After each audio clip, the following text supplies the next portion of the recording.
once we picked Danielson, then we needed to kind of give staff a little overview of what that, and then each principal took a piece of that model and then rolled it out in front of the whole staff to give them an overview.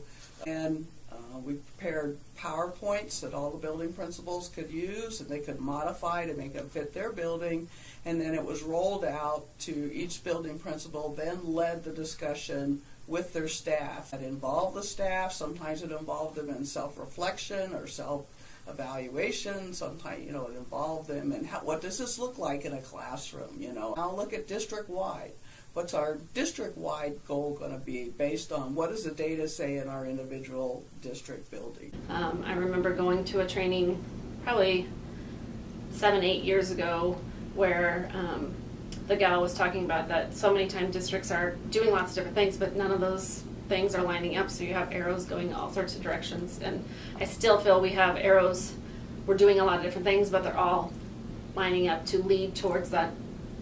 Marzano is our overarching instructional model as to everything that we do has to fit into that. The admin team took the first year and did training with ESU 6. And after a year of that training with just the admin team, we came to the conclusion that, having Marzano team leaders came about. And we currently have 22 Marzano team leaders. And each one of them have 6 to 7 teachers on their team. And their job really is to be the cheerleader, the question and answer person, the checker, if you will, the organizer for their team, and just constantly be the rah-rah, let's get them, how are you working on your goal, what can I do to help support you? And for us, we really needed to set aside more time to do this work justice, and so, the amount of in-service time that we had blocked out in the past wasn't going to cut it, and so we implemented late starts throughout the school year and devoted most of that time to this work so that we had time to reflect and talk, as a staff, talk about what's working in classrooms, what's not, talk to other teachers that have the same goal, implement instructional rounds and give that justice as well. So for us, I think the Becoming a Reflective Teacher book study was just what we needed to go a step further and make it more relevant to our teachers.